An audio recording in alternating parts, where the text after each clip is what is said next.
Daniela Perez was born in Rio de Janeiro, Brazil, on August 11, 1970. Her mother was a writer, Glória Perez, and Daniela had two younger brothers. As a little girl, she showed an interest in art. At 5 years old, she was already rehearsing dance steps. Daniela later joined a prestigious dance company in Rio de Janeiro called Vacilou Dançou. In 1989, she landed her first television role in soap opera Cananga do Japão on Rede Manchete. She met and fell in love with the actor Raul Gazola, and they wed the following year. Her dance troupe was commissioned to choreograph a routine for the telenovela Barriga de Aluguel on Rede Globo. Rede Globo is the biggest television company in Brazil and the number 4 in the world. This gave her an opportunity to do an individual artistic test and ended up getting her first character, a ballerina who danced at the Copacabana Cafe. Her talent and charisma were clearly evident, and Daniela soon caught the attention of TV director Denis Carvalho. The following year, he cast her in the soap opera O Dono do Mundo, where she played the role of Yara. Later, she played the character Yasmin in the soap opera De Corpo e Alma, which was written by her mother. For Daniela, this was a trouble production. Her on-screen romantic partner, Guilherme de Padua, did not treat her well off camera. Fellow cast members reported that he insistently harassed her in the hope that she could convince her mother to expand his role in the story. Guilherme became very upset when he received the scripts for the next few episodes and saw that his character was becoming less and less relevant. On Monday, December 28, 1992, Daniela and Guilherme recorded a scene in which Yasmin ended her relationship with Bira, played by Guilherme. After they finished recording, the actor cried backstage and angrily punched the studio wall. In Daniela's dressing room, he pleaded with her to speak to her mother on his behalf. He left the place while Daniela continued to shoot her next scene. Around 9:10 p.m., Daniela left Tycoon Studios. In the parking lot, Guilherme approached her and said he wanted to talk. They posed for pictures with some fans, talked a little, and then went home. But less than an hour later, the police received a call. Hello, good evening. My name is Hugo da Silva, and I'm calling you to inform that I just saw something strange on the street Cândido Portinari. I passed it by 3 a few minutes ago, and there were 2 cars parked in the middle of nowhere. I wrote down the license plates of the cars: WI4055 and OM1115. I think it would be good to take a look because that street there's not a commercial or residential area to have 2 cars parked. It only has bushes and empty land. The police went to the location indicated by the witness. Upon their arrival, they found only one vehicle. The car with the license plate OM1115 was no longer there. They entered the undergrowth to search for suspicious material, and in just a few minutes, very close to the car, they found the body of Daniella Perez. She had numerous bruises and perforations in her skin, what seemed the result of a series of blows from a sharp object. Daniela was a well-known television actress, and the news spread quickly. The following day, newspapers and TV stations reported the case. Nobody had any idea as to what could have happened. At the funeral, her mother and husband were consoled by family and friends, including Guilherme de Padua. As Daniela was last seen at Tycoon Studios, the police went there to look for a car with the registration plate OM1115. What they found was significant. They did not find a car with the exact specifications, but they did discover a Santana with the license plate LM1115. The police thought it was too much of a coincidence. The letter L could easily be changed to O using black insulating tape, and they were informed that the car owner was Guilherme de Padua.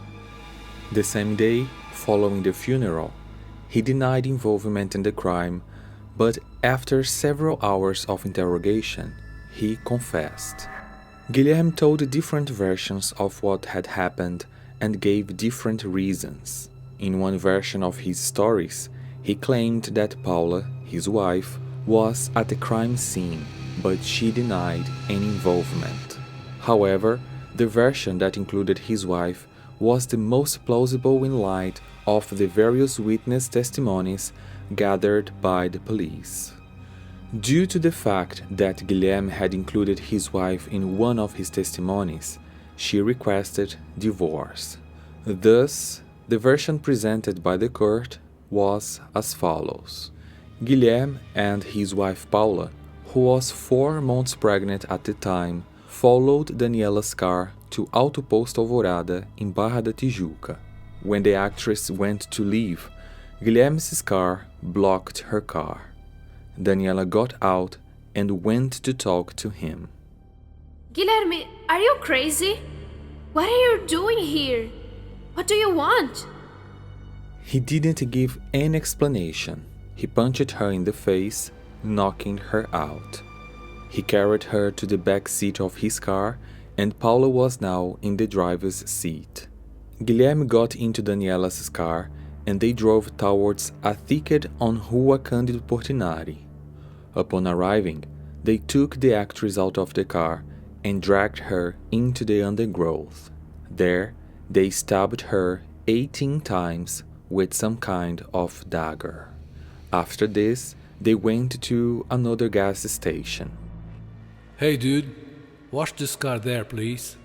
Inside and out. Leave it brand new to me, okay? Thank you. Then they went home. Guilherme walked along Copacabana Beach, and it was at this moment that he probably disposed of the murder weapon. It has never been found. Guilherme and Paula were charged with aggravated homicide. The charge of second-degree murder was discarded given the premeditation of the crime proven by the alteration of the license plate. Prior to the Daniella Perez case, aggravated homicide was not considered a heinous crime in Brazil, and therefore the treatment given to the perpetrator would not be as strict as that provided for in the heinous crimes law. Gloria Perez, Daniella's mother, led a movement that sought the inclusion of qualified homicide to the list of heinous crimes. They obtained, in 1994, 1.3 million signatures for the approval of a bill in this regard. After all the procedures established by the federal constitution, the bill reached the desk of the Brazilian president, Itamar Franco, who sanctioned Law 893094 to include qualified homicide in the list of heinous crimes. It is important to emphasize that such modification could not interfere with the sentence of the accused, since newly implemented laws cannot be applied retroactively. In 1995, while imprisoned, Guilherme wrote the book A História que o Brasil Desconhece, that means The Story Brazil Doesn't Know. The book was edited, printed, and he intended to launch it the same year. But an injunction obtained by Gloria Perez suspended the launch, and the Secretariat of Public Security was ordered to seize the copies already printed. The sale of the book was prohibited because, according to the court decision, it would diminish Daniella's image and honor. On January 15, 1997, Guilherme de Padua was sentenced to 19 years imprisonment, of which he had already served 4. Paula's trial took place on May 16th of the same year, and she was sentenced to 18 years and 6 months in prison for her involvement in the murder. She also had already served 4. In October 1999, for good behavior in prison, the two got anticipation released and became free, just having served 1/3 of their sentences. Guilherme started attending church. He got married in 2006, but separated some years later. In 2017, he married for the 3rd time. He became a pastor of a church. Paula also got married, had 2 children, started law school, and is now a lawyer. After 3 decades, Guilherme had never even asked for forgiveness for the crime he committed. In 2022, 30 years after the case, HBO Brazil released a 5-episode documentary called Pacto Brutal, o assassinato de Daniella Perez. Brutal Pact, the murder of Daniella Perez. The documentary drew so much attention that the case returned to the mainstream media.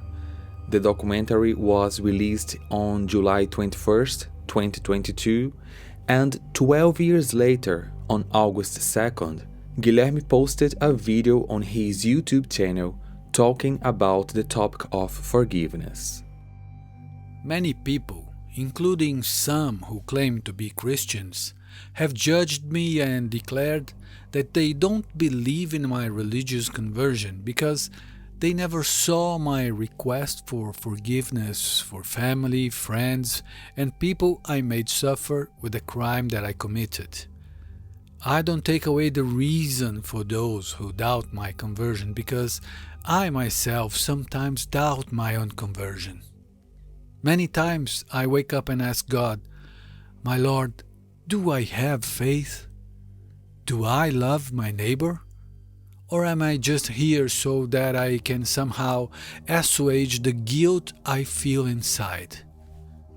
I have so many thoughts.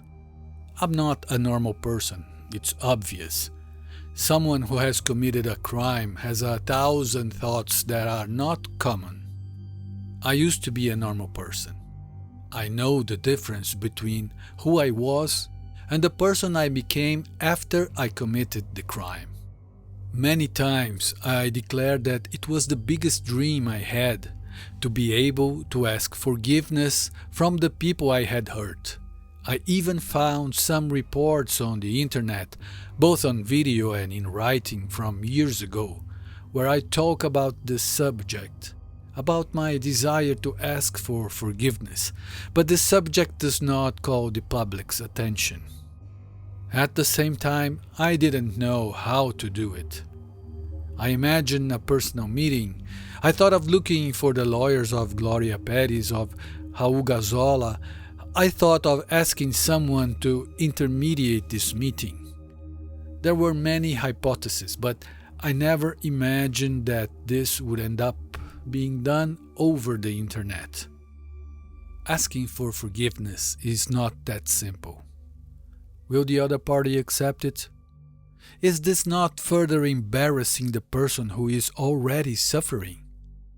Even so, making a video, I wonder if this video will have the necessary importance. This is not what I imagined.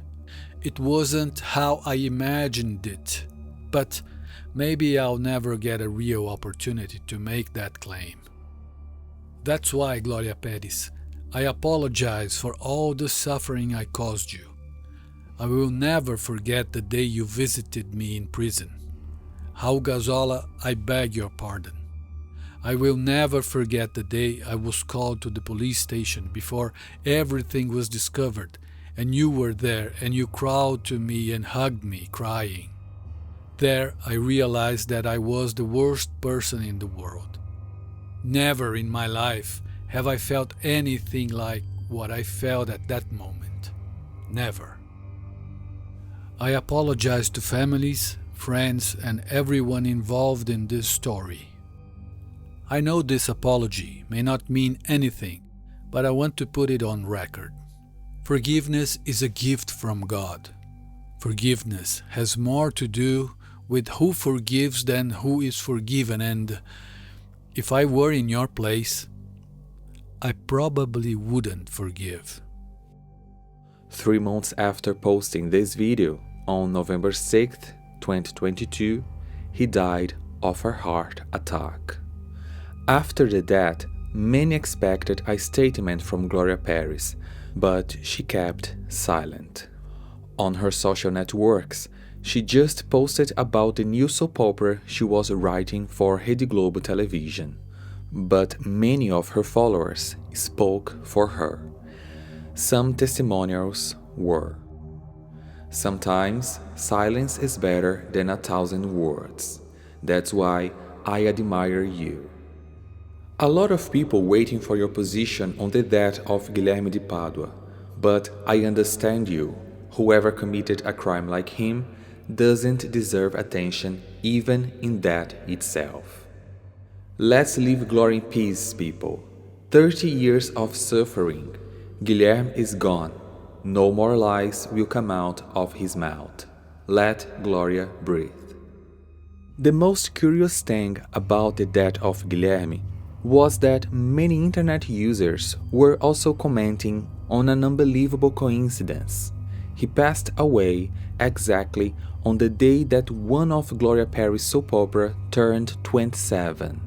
Comments ranged from "karma exists and it never fails," as well as "this is proof that the universe has much greater energy than we can imagine," were made because of the name of the soap opera. The show is called Explode Coração, in English, Heart Explodes.